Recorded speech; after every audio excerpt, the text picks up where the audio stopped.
Bonjour à tous. Dans le cadre du Master Focal, l'objectif de notre projet formulation est de créer une odeur pour moduler ou réguler l'appétit.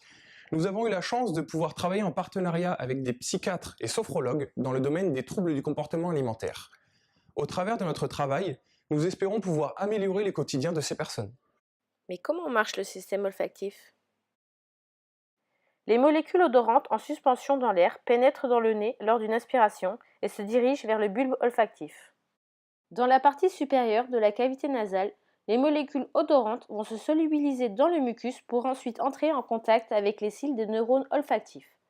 Lors de cette étape, les molécules volatiles vont activer certains récepteurs olfactifs par une réaction de couplage avec les protéines G. Chaque neurone va conduire un signal nerveux de nature électrique propre à la molécule odorante qui l'a stimulée. Le message nerveux parvient au bulbe olfactif qui va alors interpréter le message vers le cortex olfactif et d'autres zones du cerveau cognitif, ce qui va permettre d'associer l'odeur à un nom, une image ou même un souvenir.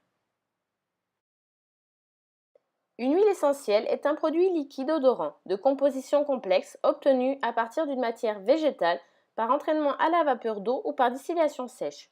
C'est l'essence distillée de la plante aromatique. Les huiles essentielles sont composées de molécules volatiles terpéniques et aromatiques.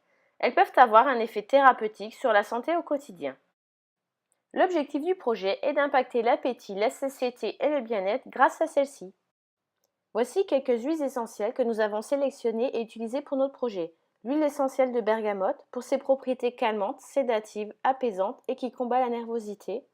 L'huile essentielle de lavande pour ses propriétés calmantes et apaisantes, réconfortantes et qui amènent une certaine sérénité. Et enfin, l'huile essentielle de géranium rosa pour ses propriétés apaisantes qui procurent un bien-être et qui diminuent l'agitation nerveuse. Les fragrances ont été créées par la parfumeuse de la start-up Innocence, avec les différentes huiles essentielles sélectionnées. Puis, elles ont été diluées dans un mélange alcool-eau dans une certaine proportion. Ensuite, du tocophérol a été ajouté afin de protéger le produit final de l'oxydation par l'air. Les premiers tests olfactifs sur le produit fini ont été réalisés au sein de l'association Autrement, auprès d'un panel de personnes atteintes de troubles de comportement alimentaire. Il leur a été proposé une odeur en fonction de la pathologie ainsi qu'un bijou à porter. Ça t'évoque quoi donc là du coup? À part le côté lavande, plus fraîcheur? La PACA, la région en fait. D'accord. Ça me fait plus penser à chez moi. Pour le protocole d'expérimentation, il était proposé aux patients de porter le bijou pendant une semaine et d'observer s'il y a une amélioration ou non au niveau de leur appétit et de leur bien-être général. Un retour d'expérience a été transmis par un questionnaire.